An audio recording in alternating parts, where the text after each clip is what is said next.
We are on the book of Proverbs 25. So makikita mo mga kapatid that Hezekiah is also one of the king scholar, which means that he maybe not as intelligent or as intellectual academically or scripturally, but Hezekiah is also said to be a scholar who copied or took or made some chapters in the book of Proverbs. I think there was a saying that may mga ilang aklat, ilang chapters sa Proverbs ang kinolekta kasi namatay na si Solomon, and some of the writings of King Solomon were collected and supervised by King Hezekiah, the king of Judah. So makikita natin mga kapatid na nagpasalin-salin ang mga proverbs, ang mga kawikaan. At kailangan yun mga kapatid. Kailangan may magpatuloy. King Hezekiah, when he reigned, when he ruled Judah, nandun sila sa spiritual revival. Alam natin yan, tama sabi ni Pastor Jay, na talagang siya ang sumira ng mga rebulto, ng mga imahe na ginawa ng kanyang ama. So they were in the spiritual revival when King Hezekiah remade or collected some proverbs and put it in the current arrangement that we have. So magsisimula tayo mga kapatid ng pagbasa natin sa verses 2 to 5. It is the glory of God to conceal a matter. So, malaking kaluwalhatian, malaking katuwaan sa Panginoon yung nagtatago siya ng mga bagay. Kaya lagi nating sinasabi sa mga teachings natin, I have mentioned this many times over, that hindi lahat sinasabi ng Panginoon sa iyo ang plano ng Panginoon.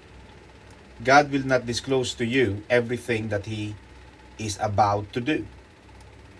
Bagamat magtatanong ko sa Panginoon, talagang magtatanong ka. Kaya importante, Sister Cynthia, yung quiet time. Huwag din tayong manatili na lamang sa pakikinig ng mga corporate worship na kagaya nito. Magkaroon din tayo ng quiet time. Because why, Sister Cecil? The book of Jeremiah 33 verse 3 is confirming this. That if you call upon me, I will show you great and mighty or mystery things. So, only by calling to God, He will reveal to you things that are mysterious. Yung mga mahihiwagang bagay na hindi mo pa alam, Diyos ang magpapaunawa sa iyo noon. Now, the Bible is clear na itinatago ng Panginoon. May mga bagay na itinatago ang Diyos. Itatago niya, hindi niya sasabihin sa iyo lahat. At minsan, mabuhay ka ng ganon. Be contented to not knowing. Because when you put your trust and faith, even when you don't understand, then that is faith. Because Hebrews 11 verse 1 confirming this, na faith is the evidence of things not seen. Ang pananampalataya ay ang pangyayari ng mga bagay na hindi mo pa nakikita. So bagamat hindi mo nakikita, but know that in the eyes of faith, God is doing something good. Kaya itatago ng Panginoon yon. And be contented with that. I think napag-aral natin yan last week na even if you don't understand, just keep believing on God. Ito ang ginawa ng ating mga patriarchs. At maaaring marami tayong mga blessings, natutuwa tayo, but if we will only see the greater things na itinago ng Diyos sa atin na hindi pa natin nakikita. Kaya natatanda mo, Sister Cynthia, yung wordings ni St. Paul. Sabi niya, no eyes have seen, no ears have heard, no mind has ever imagined the good things that God has stored for His people. Hindi pa natin nakikita eh.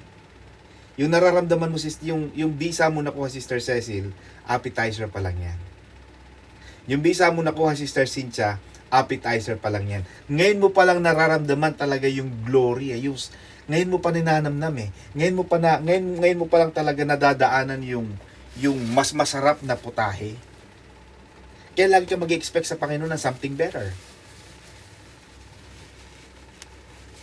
Lagi ka magtatanong sa Panginoon ng mas maganda, mas magarbo, mas mataas. Because hindi mo pa nakikita ang kabuuan ay pinlano ng Panginoon. Dapat meron kang ganung aura, meron kang ganung sentiment na, Lord, I know. Kaya yung kanta natin, Sister Cynthia, na something good is going to happen to you. Jesus is passing your way. Something good is going to happen to you. Happen to you this very day. Something good, something good, something good. Alam mo yung pagka may mga problema, Sister Cynthia, yung parang meron kayong problema, meron kayong pinag-aanuhan, may mga alalahanin. Lagi mong kantahin yung Sister Cecil. I-counter attack mo si enemy. Kasi si Diablo, magaling yung mang-asar. Pero ang kantahin mo, something good, o God will make a way, or God is good all the time. Ayaw ni Satanas, Sister Chi, na kumakanta ka ng ganyan. Yung pagka mainit ang ulo mo, tapos bigla kang kakanta ng something good is going to happen. Ako, galit na galit si Taning sa'yo. Kasi, naniniwala ka pa rin na may itinatago ang Diyos, may sorpresa ang Panginoon. God is very good in surprises. Amen ba mga kapatid? Naniniwala ba kayo na mahilig ang Diyos sa mga surprises? Sino mag-aakala na si Sister Chi? Di ba? Broken hearted, tapos biglang ping! Nagpadala ang Panginoon ng Cupido. Di ba? Sino mag-aakala? Because God is a God of surprises. Mapapansin mo marami sa mga Word of God, Sister Cecil, ang Panginoon. And suddenly, the storm stopped. And suddenly, he began to see. Everything that God's miracle has, one common word is the word suddenly. Because God wants to do things quickly. God wants to surprise. Akala mo wala nang pag-asa. Akala ng babaeng inaagasan, may bleeding siya for 12 years. She thought that was the end of her life. She was living outside of the community of the Israelites as per Leviticus. She was being incarcerated. She was being outcasted by the people because she smells. For 12 years, he was bleeding with blood. But suddenly, tinago ng Panginoon yun eh. Itinago ng Panginoon yun. Na yung araw na yon, Sister Cecil, hindi niya akalain na yun na pala ang araw ng kanyang kagalingan. Na yun na pala ang araw ng kanyang paglaya. Na yun na yung araw na makikita niya si Jesus. At naniniwala ako mga kapatid, today is the day that God is going to pass your way. God is going to do something good in your life. Amen? Palakpakan natin ang Lord. Amen? May tinatago ang Panginoon, Sister Priscilla eh. Para siyang surprise. Para yung mga anak natin na, di ba minsan, uuwi ka sa Pilipinas, parang, hi, mami! Pagbukas ng pinto, hindi mo alam, nandiyan pala. Nandiyan ka pala. Di ba? Ganyan ang Panginoon. Kaya, kaluwalhatian ng Panginoon, Sister Cynthia, na magtago ng mga bagay. Huwag mong pilitin ang Panginoon. You have to believe that something good is passing your way, is coming your way. The glory of kings is to search out a matter. It is the glory of the great man, the wise man, the intellects, academics, scientists. They keep pursuing God's mysteries. Marami silang ginagawang mga machine, mga telescopes to understand what is above and what is beneath. Maraming dinidiscover ang tao. Pero pag na-discover nila, they are discovering the mind of God. Kaya sinasabi, Sister Cecil, that science is the mind of God. Science, according to my research, is the systematic study of the structure and behavior of the physical and natural world through observation, experimentation, and the testing of theories against the evidence obtained. So it's a study of things. Kapag nadidiscover ng tao ang ganito, ganyan, nadidiscover nila ang kaisipan ng Panginoon. And God is pleased with that. Kaya science is the mind of God. Pero kung ikaw ay may ganyan kayong relationship ng Panginoon, Sister Mavic, you can ask the Lord, ipaunawa mo po ito sa akin. Hindi ko po ito nauunawaan. God will slowly reveal it to you. Panginoon, hindi ko po alam. God will slowly reveal it to you. Amen ba? Kaya mapapansin mo mga kapatid, sino mag-aakala na we have yung tinatawag na FM and AM? FM is a frequency modulation. AM is amplified modulation. Sino mag-aakala na in the realm of the air and the wind, there will be specific channels where if this is broadcasted here, it will be heard all over the world. Pag hinanap mo, Sister Mirna, ang hangin, wala kang makikita salita. Wala kang marinig na may nag-uusap. Diba? But pero tandaan mo lang yung number, Sister Cecil, 07 blah blah blah, you can call that person. Because that person is linked to that air, to that specific frequency. Diba? That number cannot be duplicated because otherwise, it will be busy kapag may kausap ka na. Kaya mapapansin mo, walang duplicated na number. Kung may duplicated na number yan, iisa lang yan because that number is allocated for that frequency. That alone is really a mystery for me because paano madidiscover ng tao itong ganito? At habang nadidiscover natin, kapatid, ang mga bagay sa mundong ibabaw, ganun pala. When they discovered the app, yung app na ginawa ni Steve Jobs, di ba? Parang everything becomes so easy. Everything was just at the touch of your finger. Kaya mga kapatid, maraming mga pag-aaral, maraming mga bagay ang hinahanap ng mga hari. At alam natin mga kapatid na yan ay may mga bagay pa rin hindi sila matagpuan.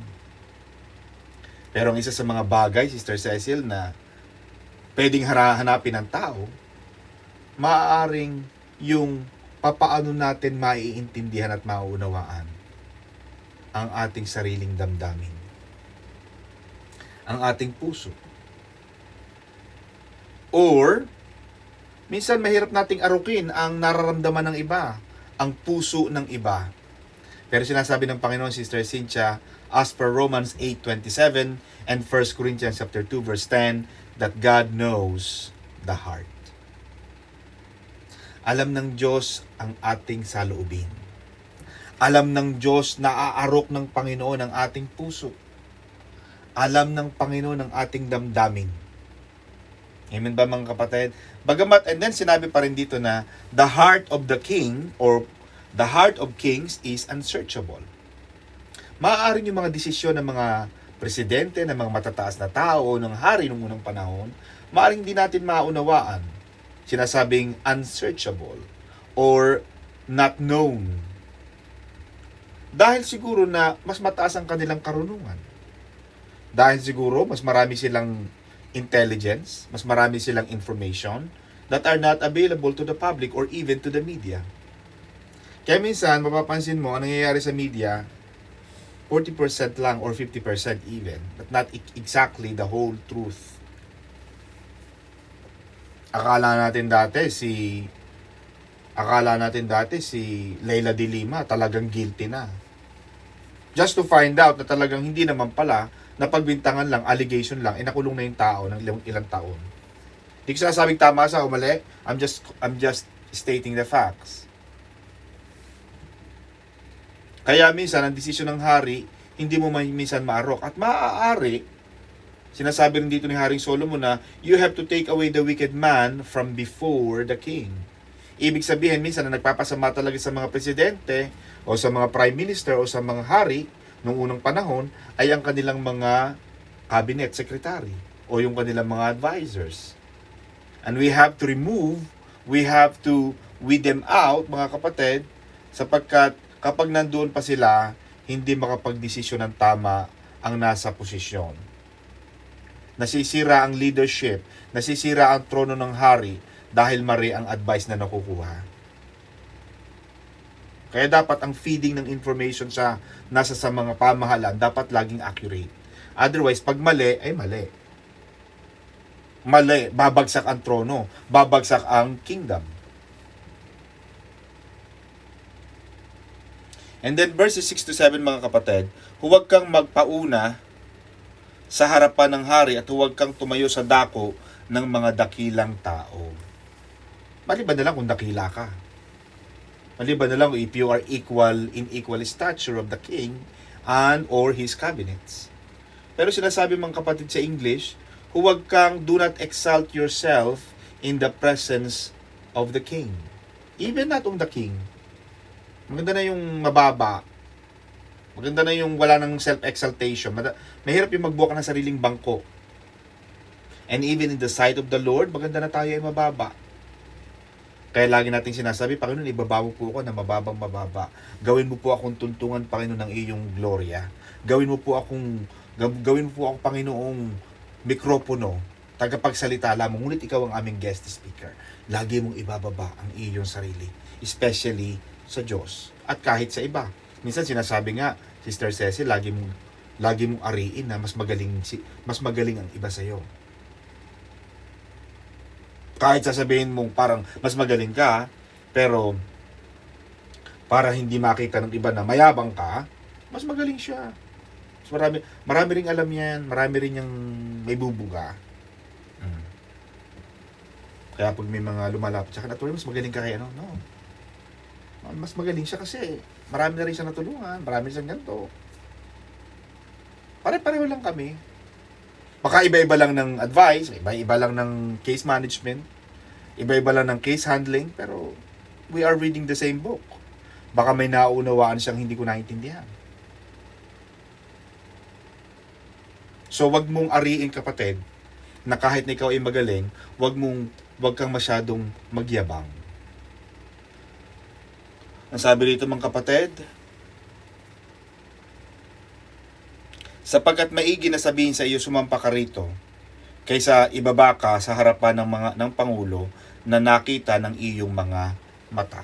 Mas maganda na yung ikaw ay nagpapakababa.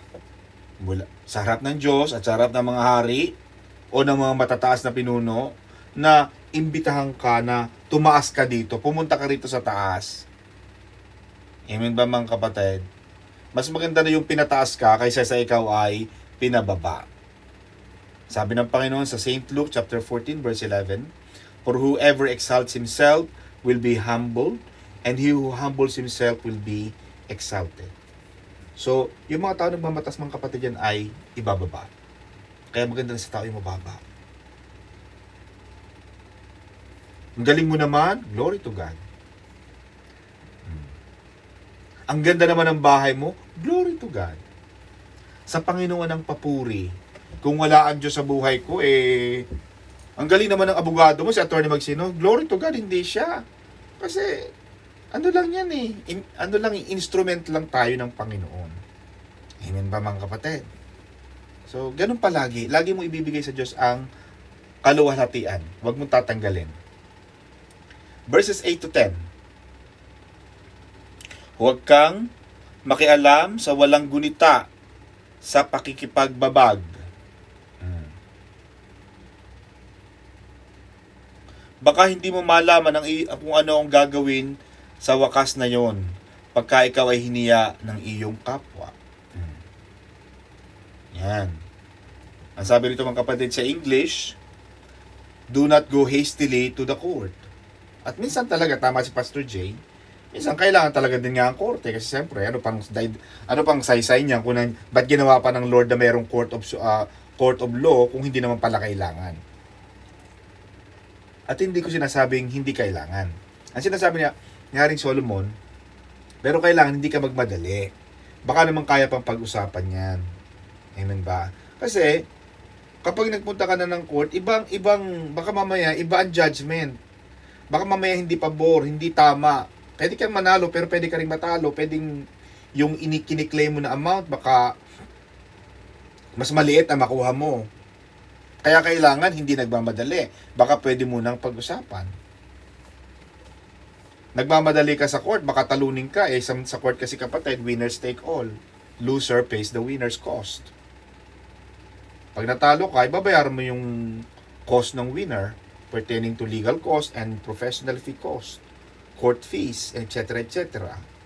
Kahit sa mga judicial review proceedings, ganyan na nangyayari. Kaya minsan, pinag-handle ako ng defamation ng isang pageant company against somebody. Dinidemanda yung client ko. Sabi ko sa kalaban, teka muna, baka mamaya ang focus mo lang ng kliyente mo makakuha ng pera. We have a jurisprudence that says we can apply for security of cost. Yung security of cost, mga kapatid, alam ko ito yung legal terminology, pero gusto ko rin marinig nyo ito para kahit paano may alam kayong konti, paano ang laban sa court. Yung security of cost, mga kapatid, it's an order for security for cost protecting a party, especially the defendant. Ibig sabihin, yung idinidemanda. Okay? So, yung idinidemanda, which in my case, yung kliyente kong idinidemanda, nagsabi ako sa kalaban ko na we are going to ask the court to make an order for security of cost. Baka mamaya lumabang kami, tapos nanalo nga kami, wala naman palang pambayad yung kalabang ko, sayang lang ang pagod namin. Huwag na tayong mag-aksaya ng panahon. Because that security for cost will protect a party against the risk that they will win a trial and be awarded their costs. So paano kung talo ang nagdemanda, panalo yung idinimanda, tapos wala naman palang pambayad, sayang lang. Kaya sinasabi ito mga kapatid and relevant na huwag magmadali sa court. Now, kasi minsan, kaya ako palagi sinasabi ko, and even in the legal jurisprudence, English law, sinasabi palagi na ang korte pang mayayaman lang. Yan ang katotohanan, mga kapatid. Bakit ganun? Di wag kang pumunta ng court, mag-usap na lang kayo sa barangay, mag-usap na lang kayo sa Facebook para madali.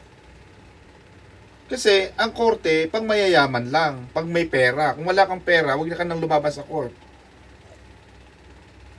Kailangan tinataya muna, tinatansya. Kasi, siyempre, ang abogado at ang mga judges, bayad yan. Matalo't manalo ka, bayad yan. Pero paano ang kaso mo? Kaya dapat, tama sabi ni Pastor Jay, kumuha ka ng abogadong totoo, yung talaga magsasabi siya ng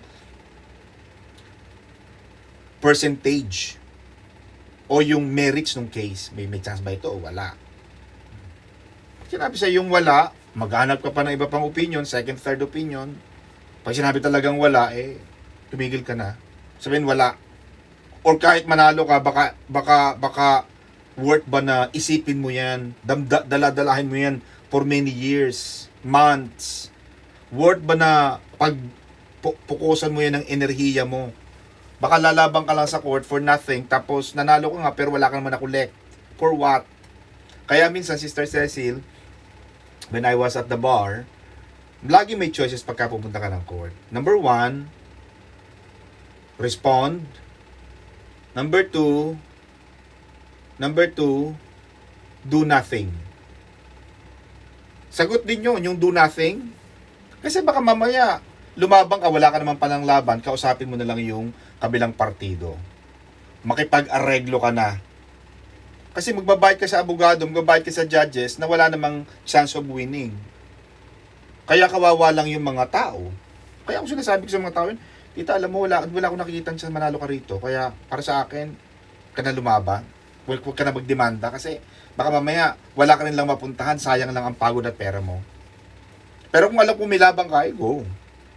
So yun ang sinasabi ni Haring Solomon. Baka nagsasayang ka lang ng pera. Kaya sabi niya, do not be hasty in going to the court. Baka pwedeng pag-usapan. Now, when your neighbor has put you to shame,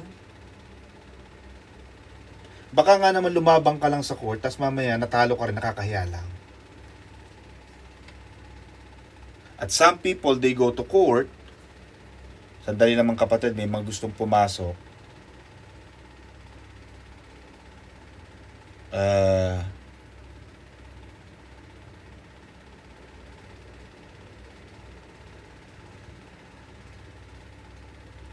Some people, they go to court, but they have an unrealistic confidence that they will win. Nananalo ka ba? Talaga bang may totoo na ganyan ang nangyari? Baka naman hindi. Kasi kung hindi ka, wala kang kumpiyansang mananalo ka, huwag ka nang pumunta dahil hindi mo naman kayang utuin ng mga judges. Nadaanan na namin lahat yan. Yung kunwari ganito, kasi dadaan ka sa cross-examination, dadaan ka sa re-examination, dadaan ka sa scrutiny ng mga matatalinong mga hurado at mga kalaban. Kaya hindi ka pa pwedeng minimize mo lang. Kailangan pag lumabang ka, talaga sigurado na may chance. Mataas ang chance of winning kaysa 50-50 lang. Now, ang sabi pa rito ni Haring Solomon, mga kapatid, debate your case with your neighbor.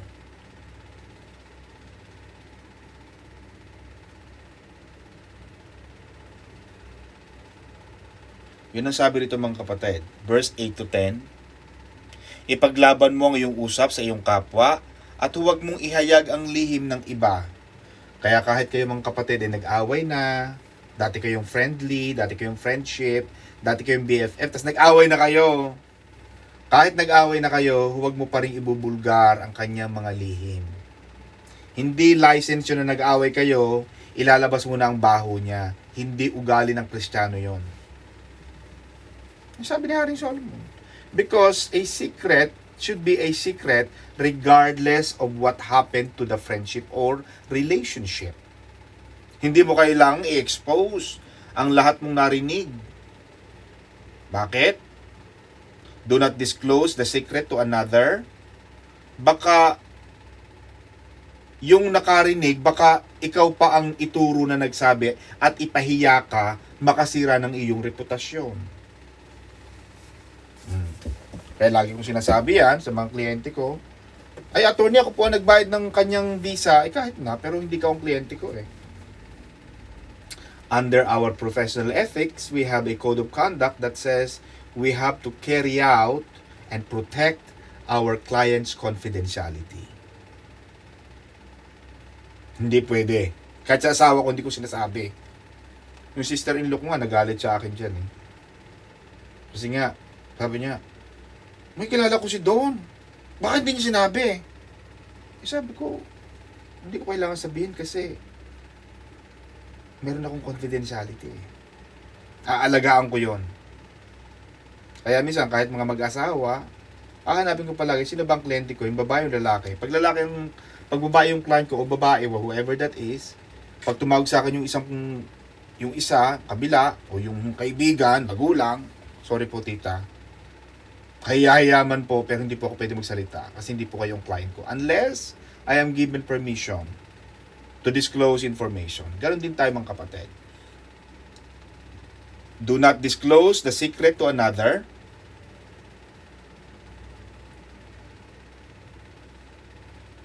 Lest he who hears it expose your shame and your reputation be ruined. Iingatan mo ang tiwala ng kapwa.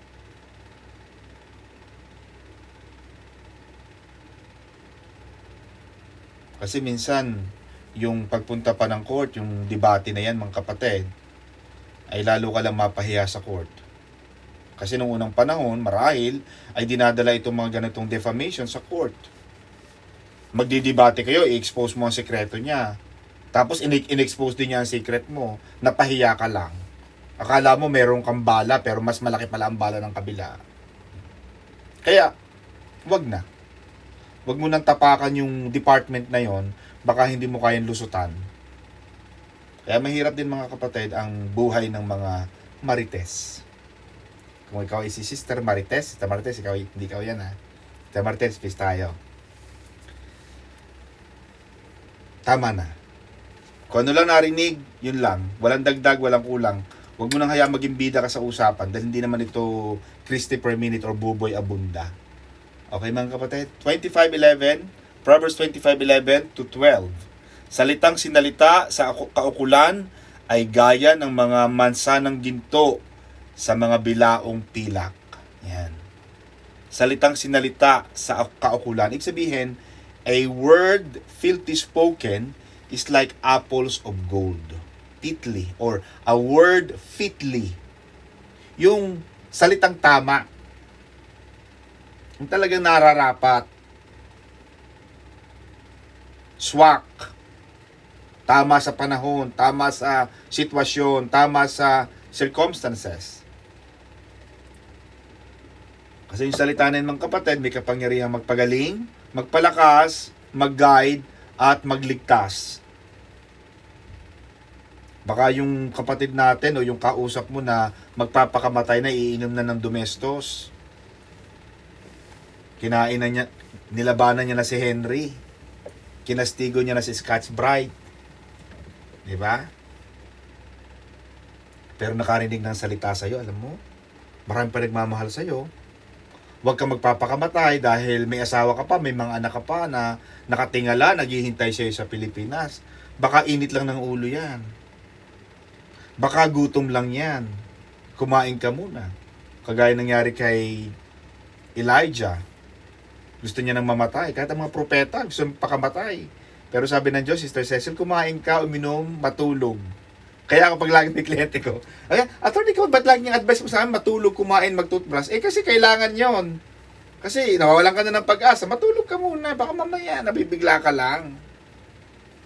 Diba? Hinay-hinay. Diba? Kaya, sabi nila, ni Haring Solomon, para daw siyang mansanas. Naginto.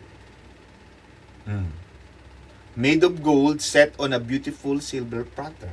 Ay di, natutuwa siya. Kaya ang kliyente ko, attorney, buti na lang nakausap kita. Buti na lang kahit hindi naman legal lahat, pero nakakatuwa. Kasi sinasamahan ko ng Word of God, Sister Seth, binabanatan ko ng konti-konti, pakonti-konti, sinisingitan ko ng pakonti-konti. Alam mo, naniniwala ka ba sa dasal? Nagpupunta ka ba ng simbahan? Alam mo, ganyan din ako dati, pero alam mo, ganto-ganto. Pero alam mo, after this, after that, gumanda naman ang naging maganda naman ang kinalabasan. Kaya, okay din. Ito nawa, gumaga ng pakiramdam ko. Kaya, ang sabi na rin Solomon, a word fitly spoken. Kaya kailangan yung mga salita natin mga kapatid, kailangan iniingatan, tinitingnan. Baka kung ano-ano sinasabi mo. At ganun din, sabi rito, like an earring of gold and an ornament of fine gold is a wise rebuker to an obedient ear. Alam niyo mga kapatid, yung nagre-rebuke, yung talagang nagtatama, nagtutuwid, kung ang makakarinig niyan ay talagang masunuring tenga o masunuring puso, hindi siya magagalit eh. Magagalit ka lang kasi tinatamaan ka, pero actually tayo, nagagalit tayo pagka tinatamaan tayo, pero okay lang yun. Lalo na kung ang nagkukorek sa'yo kapatid, ay talaga namang mga taong karapat-dapat. Bakit ka magagalit? Kung sinabi ng doktor mong magbawas-bawas ka ng kanin, magbawas-bawas ng timbang, sinabi ng di ba, Sister Cecil, sabi ng dentist mo, ganito ang tamang pagpabrush. Sabi ng financial advisor mo, ganito ang tamang pag-iipon. Eh, bakit ka magagalit sa kanila? Sila'y expert. Diba? Hindi ka magagalit sa kanila. Kaya sabi na Haring Solomon, kung paano ang hikaw na ginto at kagayang dalisay na ginto, gayon ang pantas na mananaway sa masunuring pakinig. So, kapag tayo naman ay nagtatama, maganda rin naman na wise, na tama, fitly spoken. Kaya natatanda mo, laging kwento ni Pastora, sinabihan ka ni Pastora, lagyan mo ng langis para makintab. Ang ginawa mo kapatid, nilagyan mo ng itlog. Talaga may itlog ka. Yan ang sinasabi. Sumunod, alam mo kapatid, wala namang kaproblema. Tayo lang ang gumagawa ng problema natin eh. Sabi ni TomTom, sabi ni GPS, right turn to the next junction. Hindi ka sumusunod. Sunod-sunod lang. Pagka napapagsabihan, dahil mali tayo kung tama tayo, ba tayo pagsasabihan? At bakit naman tayo pagsasabihan, Sister Cecil, kung hindi tayo mahal ng Diyos? The fact that God or somebody is rebuking or correcting us, ibig sabihin, ginagamit siya ng Panginoon. Tingnan mo rin nga ang sarili mo, baka may tama, baka kahit konti, may dapat kang i-correct. O, edi, matalino ka, sabi ni Haring Solomon, you have an obedient ear, masunuring tenga. Kagaya ng mga jewelry at mga arelyos or gold earring and an ornament of fine gold. Kaya dapat yung salita, even rebuke, should be fitly spoken. Si pastor hindi nagagalit siya ng walang kinagagalitan. Siguro naman wala naman sigurong taong gano'n na basta na nagagalit nang wala namang kasaysay. Proverbs 25:13.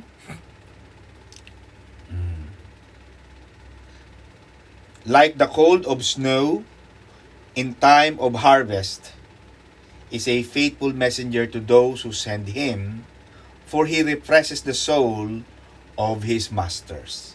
Yun daw mga malamig na tubig sa tag-init ng tag-ani. Siyempre, ang mga tao gusto ng tubig kasi uhaw na uhaw yan sa gitna ng parang o ng palayanan. Para daw isang malamig na tubig ang mga tagapagdala ng mensahe. At yung tagapagdala ng mensahe na i-deliver yung sulat. Alam mo ang tawag dyan, Sister Michelle, completer. Maganda sa tao yung mahilig mag-complete, hindi yung simula ng simula. Mahilig lang magsimula, walang katapusan, hindi tinatapos. Puro lang pasimula, puro lang, kaya ang tawag sa mga Pinoy, ningas kugon. Mahilig sa simula, hindi nakakatapos. Kaya ito sinasabi rito ni Haring Solomon, God is happy, or the master refreshes, the faithful messenger refreshes the soul of the master, kasi nakukomplete nung messenger ang kanyang trabaho, ang kanyang tungkulin. Gusto ng Panginoon, mga kapatid, ang completer. Be a finisher. Pag binigyan ka ng tungkulin ng Panginoon, tapusin mo yan. Hindi yung lagi ka nalang may reklamo, lagi nalang may angal, ganto. Naghahanap ang Panginoon ng mga capable servants. Hindi naman yan magbibigay sa mga taong walang kakayahan. The fact na ibinigay ng Panginoon sa iyo yung talent na yan o yung responsibility na yan, God can see something in you. And you just up to you to uncover and discover His calling to you. Kailangan ma-discover mo yon. Tapusin mo yan. At gusto ng Panginoon, mga kapatid, na tayo mga nagtagapagdala ng kanyang mabuting balita ay nakapagdadala nito, nakakapag-encourage, nakakapag-evangelize. Tuwan-tuwa ang Panginoon dyan. Nung sinabi ni Jesus, preach the gospel to all creatures, baptize them in the name of the Father, and of the Son, and of the Holy Spirit. Kaya ang ganda ng ating huling unang hirit. Nagkaroon tayo ng the baptism. Nagkaroon tayo ng pagbabaptize because ito yung gustong ipagawa ng Diyos. At ang Diyos masayang masaya. Kaya makikita mo, Sister Cynthia, at the last day of our lives, of our Christian living, God will tell you and tell us, well done. Well done. Hindi well prayed. Napansin mo, Sister Cynthia? Hindi well said. Sabi, well done. Sabihin, ginawa. Tinupad. Tinapos. Kaya dapat, kahit sa trabaho natin, mga kapatid, sa mga trabaho nyo, sa bahay, kung ikaw man ay may business, pasimulan mo, tapusin mo yan. Hindi yung lahat nakabuka. Hindi yung isang kwarto, nililinis mo, half done. Amen ba? Kaya pag magpapaluto kayo ng sample beef, tatanungin ka ng waiter, what do you want for this? Well done. Lagi yung ipa well done. Para well done ka palagi. Amen ba? Because masaya ang Panginoon when His people are fulfilling, completing His job as a messenger. And when we are faithful. Yung faithful, tapat, kahit wala nakakakita. Kahit wala si pastor, wala si pastora, wala si sister, wala si brother, tapat akong maglilingkod sa iyo, Panginoon. With or without them behind me, I will do my task. Kaya sabi, Sister Cecil, in everything you do it for the glory of God. Kasi pagka ang tagapagdala ng sulat, yung mga masters nung unang panahon, yung mga hari, pag alam niyang i-deliver na yung mensahe, tuwang-tuwa na siya. Kahit naman siguro ikaw, nagpadala ka ng card, o nagpadala ka ng kung anumang regalo, tatanungin mo sa tao, narisin mo yung regalo ko sa'yo? Ay, hindi nakarating. Ay, bakit? Hindi nakarating. Bakit? Pinadala ko itong resibo eh. Yung inis na inis ka kasi hindi nakarating sa kanya. Amen ba? Ganon din ang mga masters nung unang panahon. Hindi sila masaya na may mga messages sila na hindi nakakarating sa patutunguhan. But God is pleased as well with His faithful messengers today. Para sa atin mga kapatid, itong ginagawa natin, ito ay recorded online, naririnig ito. Ito, sapat na ito mga kapatid. Para sa akin, I am fulfilling my small task to preach and to carry the messages of the Lord. Ganon din kayo. Sa employers ninyo, gawin ninyo yan. Makita sa atin. Kung nagkamali man tayo, mag-apologize. Improve. Hindi man tayo perfect.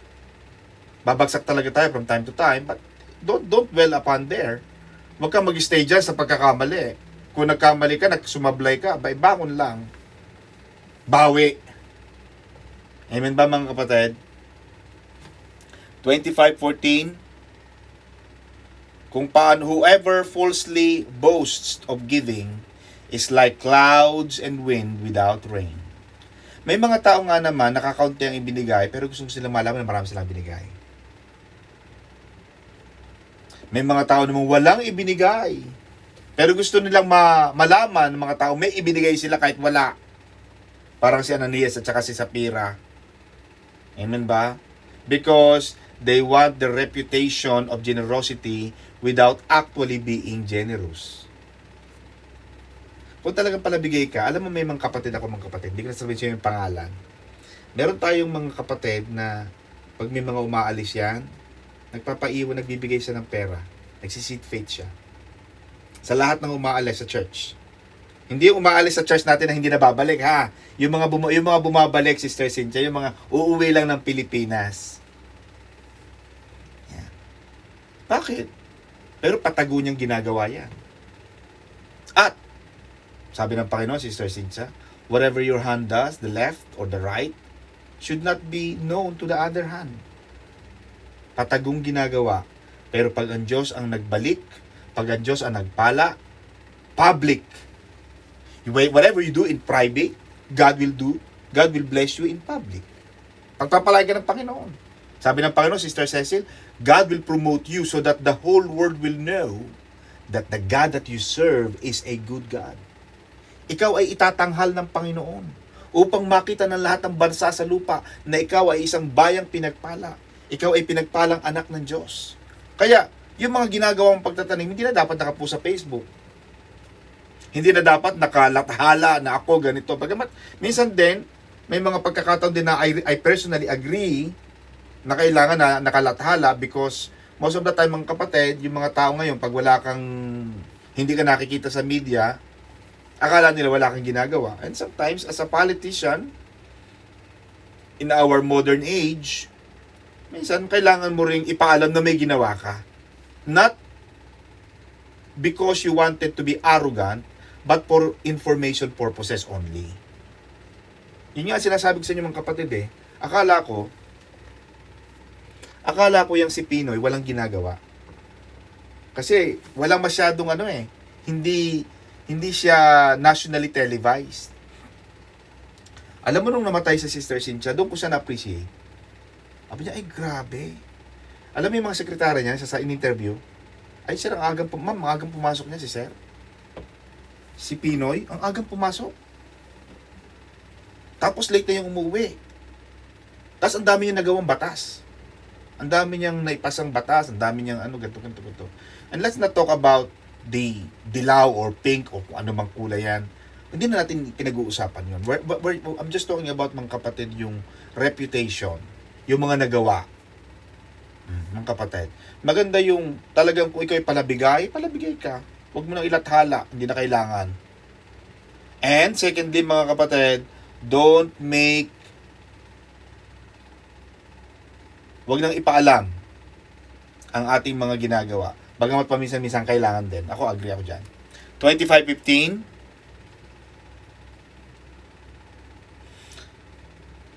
Sa pamamagitan ng pagpipigil ng loob, ay napahihikayat ang mga pangulo at ang malumanay na dila ay bumabasag ng buto. Ibig sabihin mga kapatid, may mga tao nga naman na, like, the example given mga kapatid was, I think it was about there was a man, his name is William Wilberforce, and I was reading his history. William Wilberforce was a British politician, philanthropist, and a leader of the movement to abolish the slave trade. Alam natin, unang panahon, mga 17th, 16th century, alam nating rampant ang slave trade. Kaya yung pagkanta ng Amazing Grace na ginawa ni John Newton, yan ay galing dun sa slave trade. Habang dinadala niya mga blacks patungo ng Inglaterra, nakilala niya ang Diyos at kinanta niya yung Amazing Grace. I was once lost but now I found. But going back to William Wilberforce, mga kapatid, matagal niyang iningatan, matagal siya nakipaglaban, matagal siya nakipagdialogo sa British monarchs na alisin na, magkaroon ng slave trade, magkaroon ng panukala ang batas patungkol sa mga alipin. Alisin na yung mga, kasi pag itim ka, itim. Lagi ang katulong. Parang wala naman, hindi naman sa paninira ng bansa like sa Italy or Greece. Wala kang makikita dyan. Very, sabi pa nga hanggang ngayon, very rare kung meron man, pero wala pa akong alam, na mga doktor or abogado ng mga Pilipino o itim. Laging gusto nila, mga lahi nila. Because ganun yung mentality ng mga puti eh. Meron silang white supremacy. Kaya nung pumasok si William Wilberforce, he was born in 1759, he died in 1833, talagang nakipag-dialogo siya sa ating mga hari noong mga unang panahon. He headed the parliamentary campaign against the British slave trade for 20 years until the passage of the law of the Slave Trade Act of 1807 of the Parliament. Ibig sabihin, matagal na hinawakan ni William Wilberforce ang pakikipaglaban upang magkaroon ng, kaya yung meron tayo ngayon, di ba, sa mga domestic worker, meron tayo ngayon mga batas na NRM, yung National Referral Mechanism, modern slavery. Pag galing ka ng Middle East, ganto-ganto, may mga modern slavery na gaganap. Walang pahinga. Kaya pag galing ka ng Middle East, wala kang pahinga. Pagdating mo ng UK, ay ganun, bakit ganun? May pahinga ka ng 2 araw. May reklamo pa. Pero sa Middle East, hindi naman tayo makareklamo. Sa Middle East, hindi ka makakareklamo kasi ibang bansa yun eh. Kaya magpasalamat tayo sa bansang ito na naging maganda, naging makatao. Kasi according to them, Sister Cecil, United Kingdom is the most humane country in the world. Humane. Pagdating mo sa Middle East, hindi naman sa paninira, pero totoo ito, walang human rights. Anong human rights? Ibang lahi ka eh. Tumabi ka dyan. Pero sa UK, kahit ibang lahi ka, kahit wala kang papel, meron kang karapatang pantao. Yan ang ipinaglaban ni William Wilberforce for 20 years. Talagang siya ang nanguna hanggang sa nagkaroon ng declaration ang Parliament ng United Kingdom na inabolish na nila yung slave trade. Wala nang katulong. Wala nang ngayong ganito. Wala nang ganyan. Kaya ngayon, kahit mga itim, kahit mga Pilipino, yan, may abogado, may doktor, may teacher, nagkaroon na ng equality. Nagkaroon na ng equity, mga kapatid. Yan, may nagsasabi dito. Meron tayong sumasagot. Si Sister Diana Rose, yes, 16 hours, no work. No off sa Middle East. Ayan, kita mo. 16 hours. Samantalang dito sa UK, Madam, it's already 8 o'clock. I don't need to be here. I'm going. 8 hours already. Kalas. Diba? 8 hours pa lang yan. Ito si Sister Diana Rose Levantino. Anong kalas ko sinasabi ka? Halika dito! Pagluto mo ako ng kape, pagtimpla mo akong kape, kulang ka pa ng 8 oras pa, 16 hours ka, ano ka ba? Nasa Middle East ka. Oh. Wala ka pang day off. Anong day off? Hindi mo nga nakita ang Bellagio. Hindi mo nga nakita ang mall. Nakikita mo lang ang mall pag magpapadala ka ng pera. Ang mga telepono nakabaon sa lupa. Dito, ang telepono nakahada. Amen ba? Habang namamalansya, naka-TikTok. Diba? Naka-reel. Oh, saan ka pa? Sa Middle East, walang reel. Talagang anong reel? Get real. Kalika rito. Walang mga ganyan-ganyan dito. Kaya ang laking pasasalamat natin. Yung makarating ka lang ng UK, kapatid, ang laking pasasalamat na. Malaking bentahe na yan, kapatid. Amen ba? Kaya magpasalamat kayo mga kapatid. Bukas lahat ng mga taga Middle East, magpatuto kayo sa church. Dapat kayo sabay-sabay kayo nagpapatotoo. A gentle tongue breaks a bone. Yan. Nagtatalo kayo. Yung kausap mo matigas, parang buto. Oh. Kaya sabi Sister Cecil, ang malumanay na dila. Yung malumanay na sagot. Hindi mo na kailangan pantay ng boses ang kausap mo para na magpataasan kayo ng boses. Gentle words or gentle tongue can break a bone. And a gentle answer can pacify the angry person. Kung galit na siya, wag mo na siyang galitin lalo. Siya, galit ka. Hindi. Mamaya na tayo mag-uusap. Baka mamaya makapagsalita tayo ng lampas sa isa't isa. Pagsisihan natin. Hindi naman natin gustong sabihin.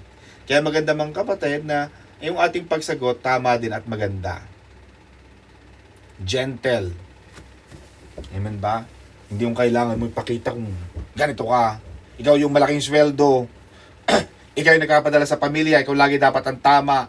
Ikaw lang dapat lagi ang masunod. Wala nang karapatan ng ibang magdesisyon sa buhay nila.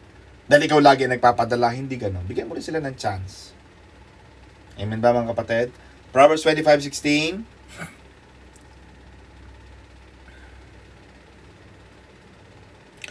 Nakasumpong ka ba ng pulot? Kumain ka ng sapat sa iyo, baka ka masuya at iyong isuka. Ibig sabihin mga kapatid,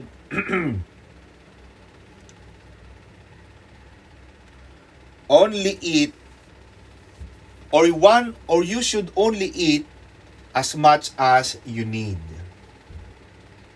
Wag yung hindi ka kakain ng buong maghapon dahil pupunta ka ng aroma. Ay di, lugi ang aroma. Wag mo nang isiping nalulugi ang aroma, hindi malulugi yan. Ikaw ang malulugi. Suka ka na suka sa toilet. Dami mong kinain. Lugi. Ay, pag hindi ako kumain, malulugi ako. Sayang to, 30 pounds yung binatis. Ito lang kakainin ko. Hindi ng point. Otherwise, agahan mo pala, umaga pa lang, doon ka na. Kainin mo ng lahat. Kaya lang, magsusuka ka. Diba? Ibig sabihin, Sister Cecil, overindulgence in good things is also harmful and counterproductive. Kahit maganda pa yan, pero sobra na. Si Bishop, sabi niya, anak, ako'y nahihilo. Sabi ni Bishop na isang araw niya. Ang ganda, bakit? Kasi, tanong mo, ganto. Siya pa nagturo sa Maine, siya nagturo sa Manila. Sabi ko, dada ng oras. Ang Manila, alas 3 na ng alas 4 ng madaling araw. Katatapos mo pa lang ng May, nung kahapon, nung linggo. Tapos magmamanila. Okay din naman makinig. Pero kahit maganda, yung talagang araw-araw ka na nasa simbahan, hindi rin maganda yung ganun. Wala ka ng panahon sa pamilya mo. Wala ka ng panahon sa sarili. Amen ba? Baka naman nga naubos na naman sa pamilya mo, sa sarili. Wala ka na sa church. Maganda mga kapatid, may balance. Kaya yung sabi ni Haring Solomon, even the good things or the good stuff, eat only as much as you need. Otherwise, magsusuka ka. Proverbs 25:17. Ito, maganda rin to, Sister Cecil. Magdalang ang iyong paa sa bahay ng iyong kapwa. Sabihin, wag lagi nasa kapitbahay. Wag lagi nasa ibang bahay na Parang doon ka na kumakain, doon ka na nakatira. Ang kapitbahay mo, okay lang dalaw-dalawin paminsan-minsan. Pero yung inaraw-araw mo naman na parang ginawa mo ng restaurant, nakakahalata ng kapitbahay mo, kapatid. Hindi ka na nagluluto. Amen ba? Kaya sabi nito Sister Cecil, dalang-dalangan mo. Sabihin, seldom set foot in your neighbor's house. Bagamat maganda rin yung ikaw ay pinapatuloy, pero baka mainis naman sila sa'yo. At ang mga taong marurunong, mga kapatid, ay sensitive. Bagamat maganda ang may kapitbahay na maganda at mabuti, pero maganda rin, mga kapatid, na ikaw ay sensitive at nararamdaman mo na baka naiinis na ang kapitbahay mo dahil lagi ka nasa kanila. Pag dumadalaw ka ng mga 11:00, naglalatag na ng banig, Sister Hanlin, nakita mo humihikab-hikab na ang kapitbahay mo, nagkukwento ka, humikab na, nakakatulog na ang kapitbahay mo. Ibig sabihin, wala na siyang ganang kausap ka. Umuwi ka na. Hindi yung, alam mo, ikukwento pa ako sa'yo. Talaga? Sige pa, kwento ka lang. Yung kausap mo, tulog na. Isabihin, wala nang lasa yung kinukwento mo. Naglalatag na ng banig, Sister Mirna, ibig sabihin, umalis ka na at matutulog na kami. Amen ba? Naghahain na ng pagkain, ikaw naman, di ka pa rin talaga aalis. Gusto mo talaga alokin ka.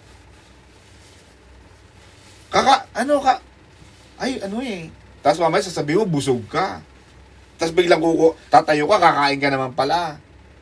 Mahalaga, sabi ni Haring Solomon, seldom set foot in your neighbor's house. Huwag palagi. Huwag lagi nasa kapitbahay. Amen ba? Dapat marunong ka ring makiramdam. Yan ang magandang tao. At saka huwag kang pupunta sa kapitbahay nang hindi ka nagsasabi. Hindi yung kakato ka lang bigla. Hindi nakapaghanda, hindi nakapaglinis, hindi nakapamili ng pagkain dahil darating ka. Lagi dapat meron kang respeto sa pupuntahan mo. Bagamat maganda ang friendship, mga kapatid, pero yan ay sinisira because sabi nga nila, Sister Cecil, familiarity breeds contempt. And you should not intrude on the privacy of others.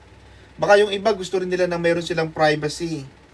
Ikaw naman, wala ka nang ginawa kundi lagi ka nang nandoon. Kaya wala na silang magawang para sa kanila. Wala na silang mapag-usapan para sa kanila dahil lagi ka nang nandoon. Yun ang sinasabi ni Haring Solomon. Proverbs 25:18-19.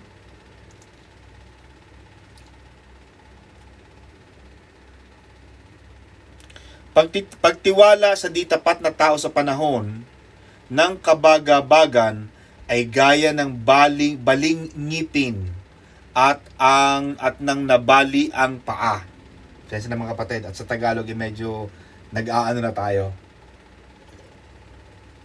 Hindi ka dapat magtiwala sa taong hindi naman dapat pagkatiwalaan. Bakit, Sister Arlene? Ang pagtitiwala hindi hinihingi, in-earn. Magtiwala ka sa akin. Bakit? Sa magtitiwala sa'yo, hindi pa naman kita kilala.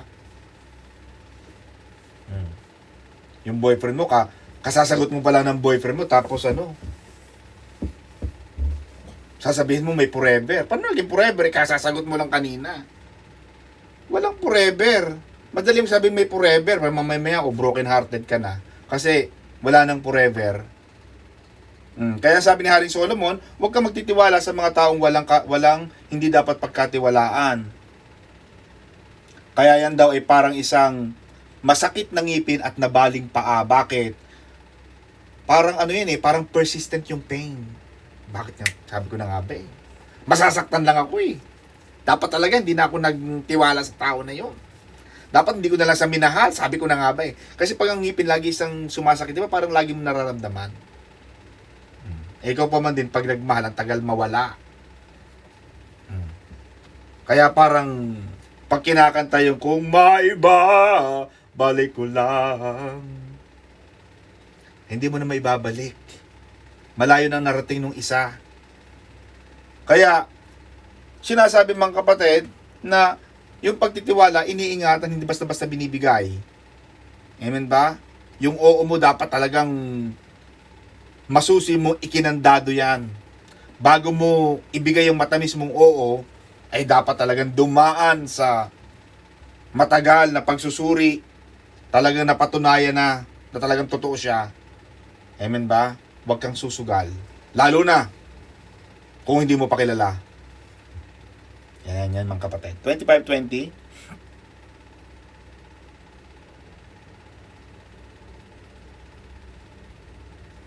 Sabi pa rito, kung paano ang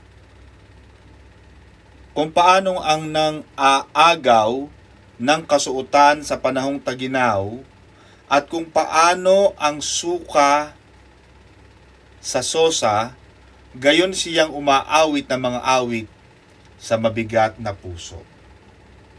Ibig sabihin mga kapatid, may mga tao na ang kanilang mga ginagawa ay talagang kagalit-galit. Nagdadala sila ng discomfort. At minsan, yung sinasabi na, sabi ng Biblia, Sister Cecil, yung nangaagaw ng kasuotan sa panahon taginaw, ibig sabihin, it brings you discomfort. Kasi inaagaw niya ang balabal mo pag taginaw. Ibig sabihin, nagkakaroon ka ngayon ng uneasiness. Nagiginiginaw ka tuloy. May mga taong ganon. Kaya mag-iingat sa mga taong nang aagaw, nagdadala ng discomfort. Kaya lagi kong sinasabi sa inyo mga kapatid, be careful of who you give access to you. Hindi lahat dapat may access. Dapat hindi lahat alam ang bahay mo. Kasi pag may access na yan, madali kang girahin dyan. Madali kang tirahin dyan. Kasi may access sila eh. Amen ba mga kapatid? Be selective to who you give others access to you. Amen mga kapatid? Ang sabi rito is para din daw yung mga naglalagay ng suka sa soda or soft drinks. Kaya yung pag nilagay mo yung suka, Sister Cecil, sa soft drinks, para talagang nawawala yung qualities, specific qualities ng soda because of the vinegar. Nawawala tuloy yung pagkatao mo dahil yung taong yun ay talagang sinira niya ang pagkatao mo. Amen mga kapatid? Kaya ngayon mga kapatid, kung ikaw ay sinasabi rito, maging sensitive tayo mga kapatid sa mga pangangailangan ng iba. Sample, alam mo namang walang kapera-pera. Alam mo namang ganito ang buhay niya. Dapat medyo alam mo rin, marunong kang makibagay. Kaya makita mo ang Panginoon, Sister Cecil, ang Panginoon hindi siya nag-require. Noong unang panahon, Sister Cecil, pagka ikaw ay mahirap, ang bibigay mo lang sa Lord, kalapati, dove. Pag mayaman ka, bibigyan mo sa Panginoon bull o ram. Hindi nag-require ang Panginoon na dapat pare-pareho kayong bull. Dahil alam ng Panginoon na may mga taong may hirap lang na ang kaya lang nila, ito lang, kalapati lang, mahirap lang. Ganon din tayo. Kung ang kausap mo, yan lang, ganyan lang ang level ng pangunawa, ay di, babaan mo ng konti. Kung yan lang ang kaya niyang ibigay, yan lang ang kaya niyang afford, ay sige.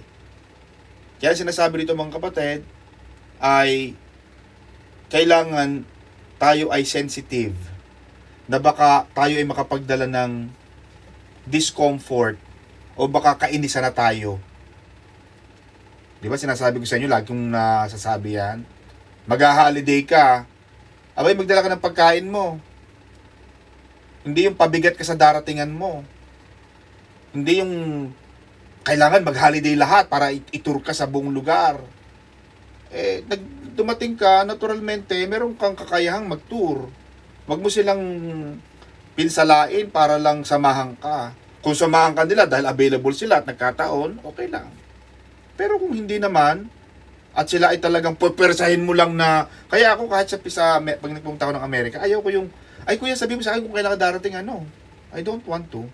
I don't want you to change your schedule. I don't want you to arrange anything because I'm there. No. Because ayoko maging kabigatan. Ayoko maging pabigat kahit kanino. As much as possible. Kahit sa parents ko, kina mom, kina dad, kina kapatid ko, no. I can rent a hotel. I can stay in a hotel. Hindi ko yan, okay, o sige, kung merong available na kahit sopa lang dyan, o sige, dyan ako matutulog. Kaya minsan, sa sopa ako natutulog. Minsan, may available na kwarto dahil wala yung ibang kapatid ko. Pero pag nandiyan kami lahat, okay ako sa sopa. Para lang magkasama-sama kami. Pero, hindi ko inugali mga kapatid na maging pabigat sa iba. Hanggat maaari. Pag ako humingi na ng tulong, isabihin, wala na akong choice. Pero hanggat kakayanin ko yan, dadaling ko yan. Ganon din tayo mga kapatid. Kailangan meron tayong sensitivity. Kaya sabi rito ni Haring Solomon, huwag kang mga aagaw ng kasuotan sa panahong taginaw. Kasi taginaw na nga, kailangan na ng kapwa, maaagawin mo pa. Darating ka sa trabaho niya, darating ka sa bansa nila o sa lugar nila, kukuhanin mo pa yung trabaho niya, no work, no pay yan. Ay di nang aagaw ka na, nagbibring ka na ng discomfort. Yun ang ibig sabihin yan mga kapatid. Proverbs 25 to 21, 22. If your enemy is hungry, give him bread to eat. Oh, lagyan mo pa ng dairy cream, Sister Chi. Kung may galit sa'yo, lagyan mo pa ng tinapay, lagyan mo pa ng queso de bola. Lagyan mo ng palaman ng corned beef. O margarine, o kaya bacon. Lagyan mo niyan. Bakit? Kasi madaling magalit sa ating kaaway. Pero sinasabi ng Panginoon, the Bible confirms this, that we have to love our enemies and to do it practically. Talagang mahalin mo talaga. Galit siya sa'yo, edi tawag-tawagan mo palagi hanggang sa mawala na ang galit niya. Or, ang pinaka-practical dyan mga kapatid, huwag ka nang maghiganti. Huwag mo nang gantihan yung kanyang ginawang masama. Yun ang sinasabi rito. Sapagkat, ikaw daw kapatid ay magbubunto ng baga ng apoy sa kanyang ulo. Now, ito mga kapatid, maraming wrong interpretation dito na parang susunugin mo raw yung anit, makakalbo raw yung, para makalbo daw ang iyong nagagalit sa'yo, para makalbo siya, sunugin mo, parang ganon. Pero hindi.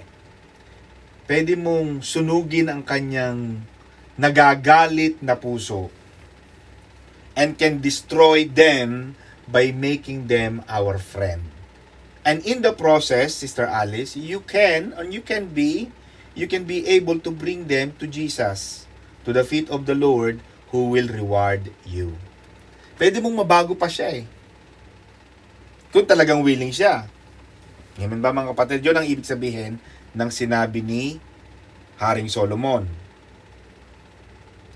Pero may mga commentators mga kapatid like si Augustine and Jerome, mga biblical scholars ito, that they were saying na yun daw coals of fire refers to burning pangs of shame.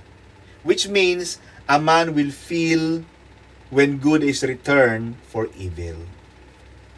Masama ang ginawa ng kapwa sa'yo. Pero ginantihan mo pa ng mabuti. Hiyang-hiya naman siya sa'yo. Kaya naman rito kay Cecil. Ang dami ko nang sinabing masasakit, pero sa gitna ng masasakit kong sinabi, ito pa rin ang ginawa niya. Bakit? Oh, nakakahiya naman ako para tuloy na guilty ako. Nagiging guilty na tuloy yung kabilang partido na gumawa sa'yo ng masama. Dahil sa ginawa niyong masama sa'yo, mabuti pa rin ang iginanti mo. Yun ang sinasabi rito mga kapatid. Proverbs 25 to 23. Ito naman yung mga backbiters. Ang hanging hilaga ay naglalabas ng ulan. Gayon din ang dilang maninirang puri ay nakakagalit. Ibig sabihin mga kapatid, sinabi ni Haring Solomon itong the north wind brings forth the rain because yung north wind daw ay nagbo-blow and nagdadala ng ulan. yung north wind, yung hilagang hanging hilaga. Ganon din daw yung mga backbiters. Yung mga dilang maninira ng puri ay nagdadala ng galit, nakakagalit. Yung north, nagdadala ng ulan, Sister Cecil. Yung backbiters, nagdadala ng galit. Yun ang comparison in terms of figure of speech na ginamit ni Haring Solomon. Amen? Kaya tayo mga nasa church, huwag tayo maging backbiters. Dapat tayo na lang talaga maging lovers of God, lovers of the brethren. It is ito, Proverbs 25:24, maiyang tumahan sa sulok ng bubungan kaysa kasama ng palaway na babae sa maluwang na bahay.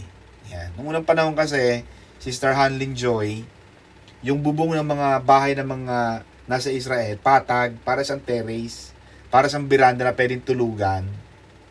Maliit lang siya, pero open naman siya. Pero, siyempre sa Middle East, wala namang ulan. Sa gabi, wala namang ulan. So, sinasabi rito ng sumulat na it is better to dwell in the corner of the housetop than in a house shared with a contentious woman. Ibig sabihin mga kapatid, bagamat hindi magandang tumira doon sa ibabaw ng bubong, mas masaya pa daw doon kaysa ang kasama mo naman may asawa na walang ginawa kundi magdadakdak. O yung asawa mong babae ay palaaway. Malaki nga ang bahay mo, palaaway naman. Di bali na lang. Amen ba mga kapatid? And ito sinasabi nito mga kapatid na yung hostile speech from the wife is unexpected and unwelcome as the rain from the north wind. Walang sino man ang gustong yung mga salitang masasakit, na ang gusto ay makapanira, ang gusto ay makasakit ng salita, gusto laging tirahin ng asawa. Huwag nang ganon. Hindi naman kayo masaya dyan.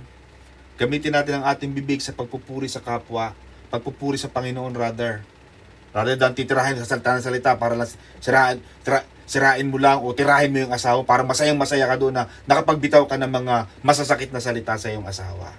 Ingatan natin mga kapatid. Dahil especially, yung bibig mo na yan ay ginagamit sa paglilingkod ng Panginoon. And it's talking about the wife.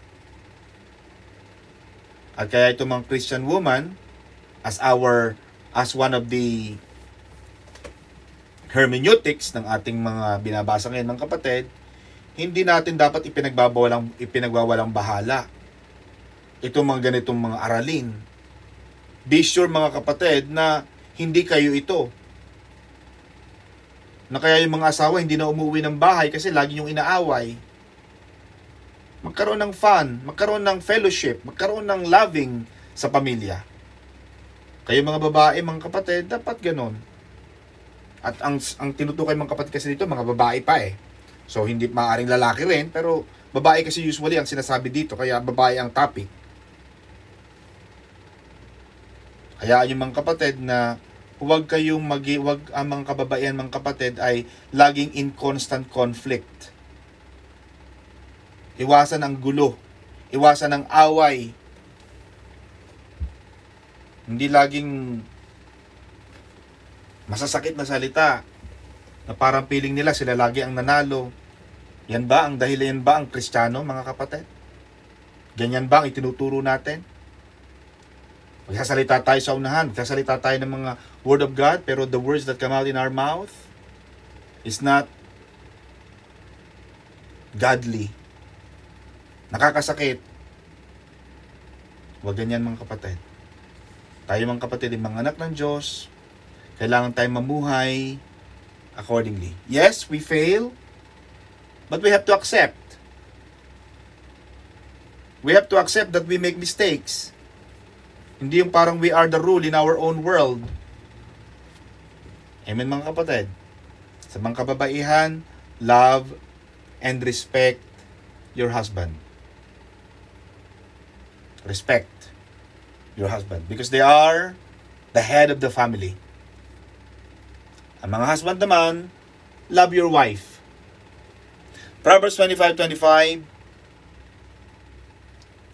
As cold water to a weary soul, so is good news from a far country.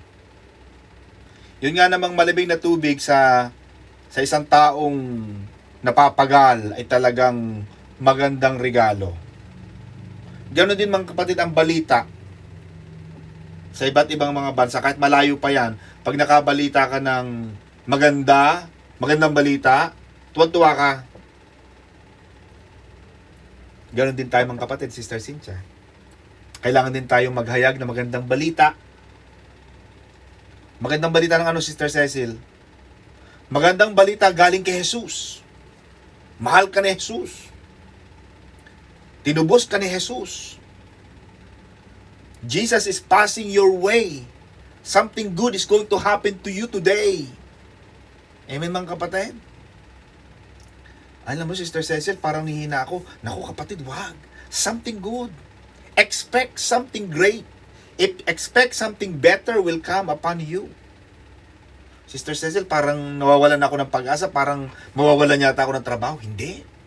At pupunan ng Diyos ang lahat ng mga bagay na iyong pangangailangan. But my God shall supply all my needs, all your needs, according to His riches and glory by Christ Jesus. Sister Cecil, parang hindi ko na kaya. No. I can do all things through Christ, who strengthens at you, at me. Lahat ng bagay kaya mong gawin dahil kay Jesus. Pag ang inyong kaya mahalaga, Sister Cecil, yung babad ka talaga sa salita ng Diyos. Because pag babad ka talaga, nakamarinate ka sa salita ng Diyos, so to speak, lahat ng ilalabas mo kapatid, bagamat magkakaroon ka from time to time talagang tao lang, pero you will go back to your default position that you are within the realm of the words of God. Magsasalita pa rin yun eh. Lalabas pa rin talaga, Sister Cecil, sa iyo yun eh. Sister Cynthia, yung kaya sabi, out of the abundance of the heart, mouth speaketh. Faith comes from hearing and hearing the word. And what we hear, it goes into our heart. But the problem with the heart, it doesn't speak. Sister Cecil, the one that speaks is our mouth. Kaya kung anong laman ng puso, yun ang sinasabi ng bibig. Kaya para magandang ilabas ng bibig mo, dapat maganda ang naririnig mo.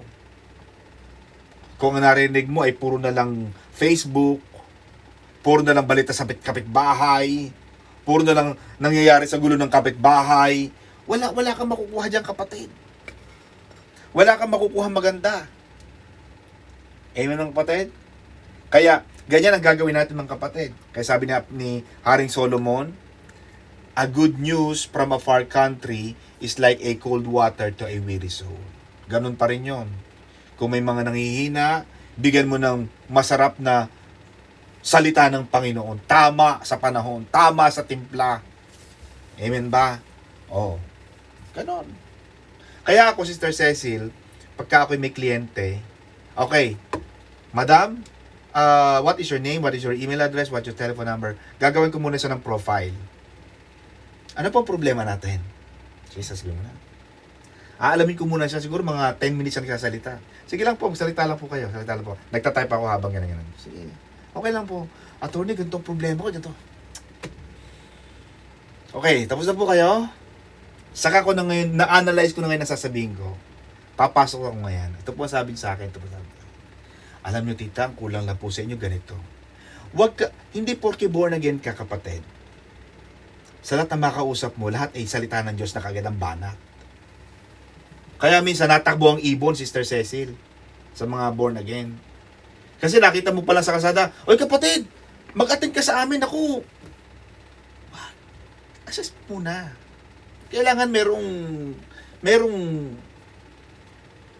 similar ground, meron kayong background, meron kayong pinag-uusapan, may topic. Hindi agad yung, sabagay tama rin yun, na may mga nangangaral sa bus, nakatayo sa labas. Di ba may nakikita ka, Pastor Jen, mga nakatayo sa labas, nabibigyan ng leaflets. Okay din yun eh, sa akin, para sa akin, pangangaral ng salita ng Diyos yun. At hindi natin tatawanan yun. Pero para sa akin,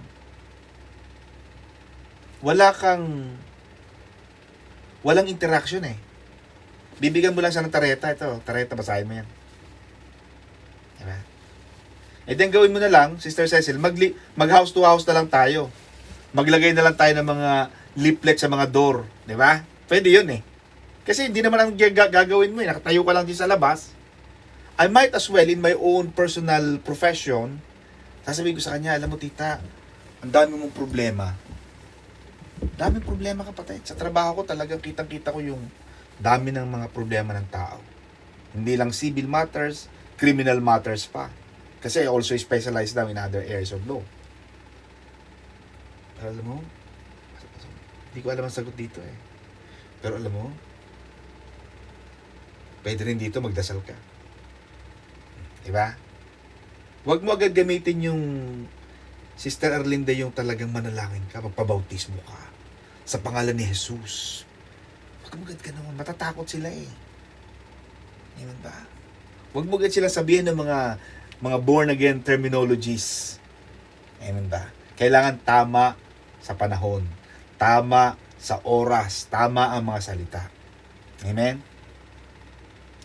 Mga kapatid, 2 verse na lang to, 3 na lang. Proverbs 25:26, a righteous man who falters before the wicked is like a murky spring and polluted well. Ibig sabihin mga kapatid, kung paano ang malabong balon at ang bukal na nalabusaw, gayon din ang matuwid na tao na nagbigay daan sa harap ng masama. And as we all know, Sister Cynthia, that even the most righteous people on earth, even the biblical characters perhaps, are not exempted to falling. They're not exempted to commit mistakes. Alam natin yan. Samson was one. Abraham was one. Bumagsak siya. Amen ba mga kapatid? Samson, si Peter, maraming mga biblical characters mga kapatid na bumagsak sa pamantayan ng Diyos. At yan ang isa lamang sa mga examples. Kaya ganoon din tayo.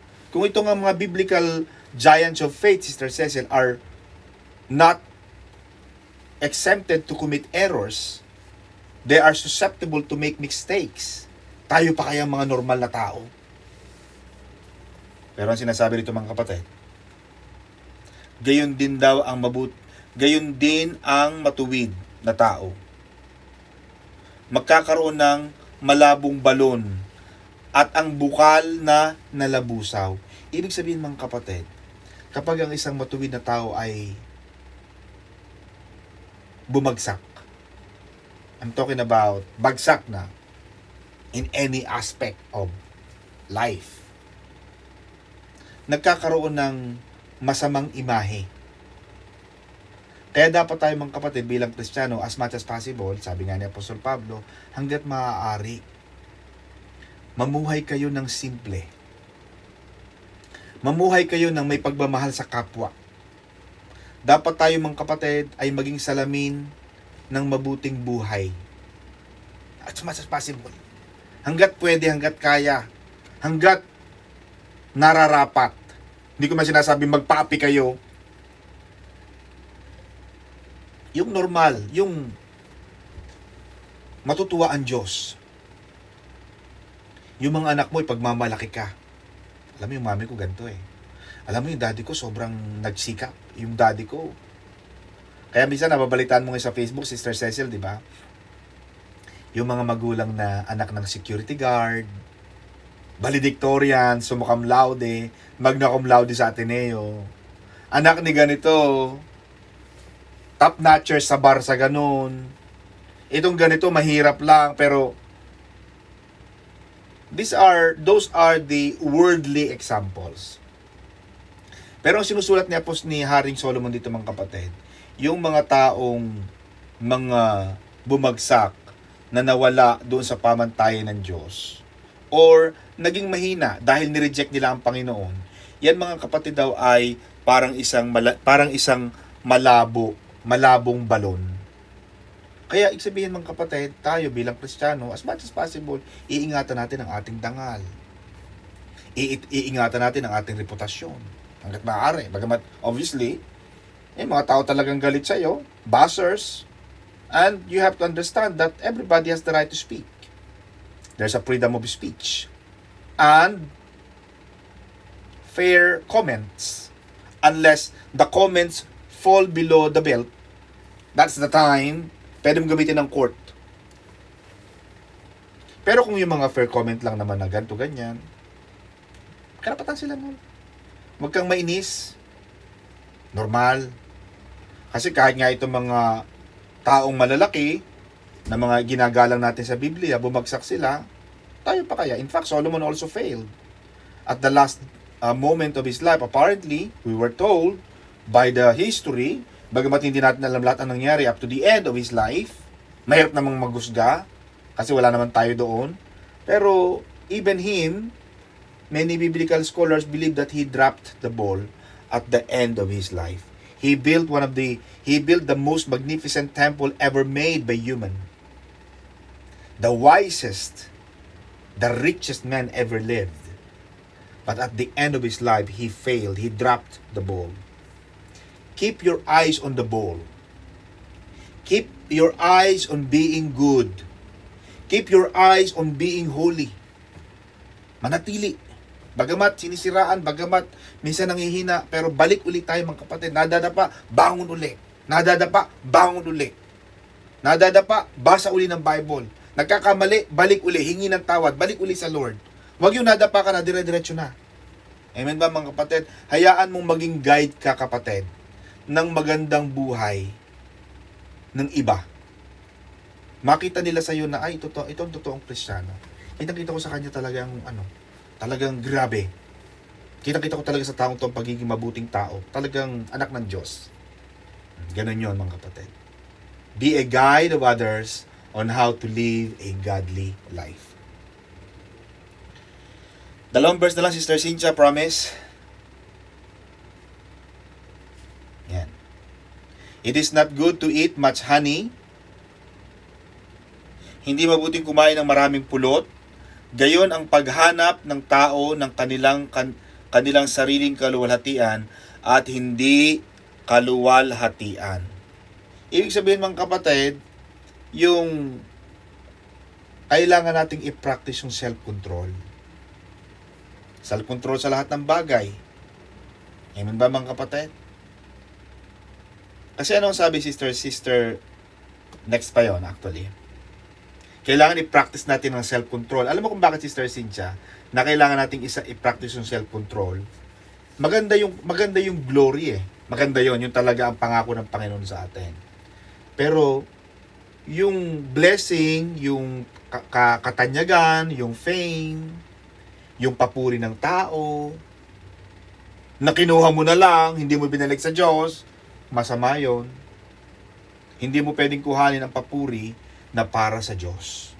Kaya lagi kong sinasabi sa inyo mga kapatid, in every achievement, in every glory that you receive, in every praise of people, give it back. Give it back to the source. Because He deserves the glory. He deserves the honor. He deserves the praise. To God be all the glory and honor forever and evermore.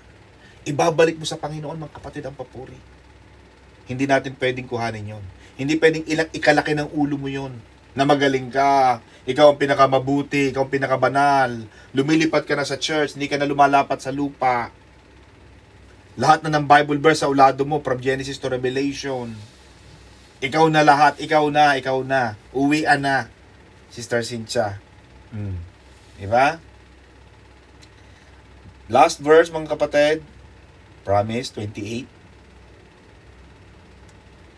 Ito, maganda rin to mga kapatid. Marami kasing sinasabi si Haring Solomon eh. Kaya magandang ginawa natin, Pastor Jay, talaga na isang verse lang.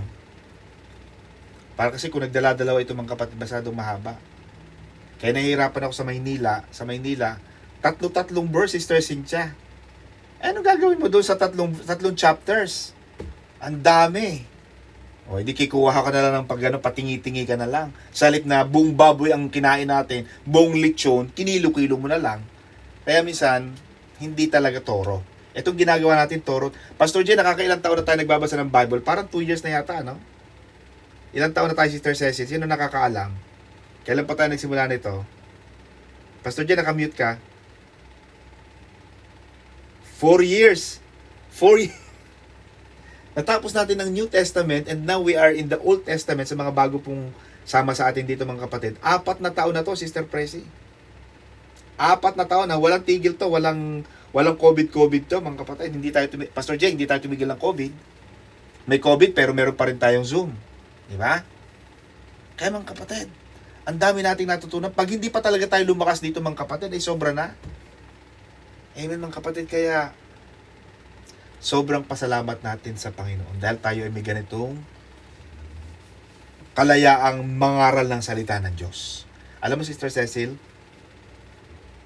Sister Cecil, darating ang panahon, Pastor Jay, na mawawala ang pangangaral ng salita ng Diyos. Nasa Bible yan. It is predicted na magkakaroon ng panahon sa Biblia na ipagbabawal ang pangangaral ng salita ng Diyos. Kaya maganda itong ating ginagawa mga kapatid ko na bago dumating yung panahon yun mga kapatid, na ipagbawal man ito o hindi, nabasa na natin ang entirety ng Bible. Hanggat kaya pa nating aralin ito mga kapatid. Malayo-layo pa. Hindi natin alam kung kailan darating ang Panginoon. Ngunit, kung dumating man mga sandali mga kapatid na mawala ang pangangaral ng salita ng Diyos, narinig nyo na ito mga kapatid. Amen. Last verse, Sister Presi.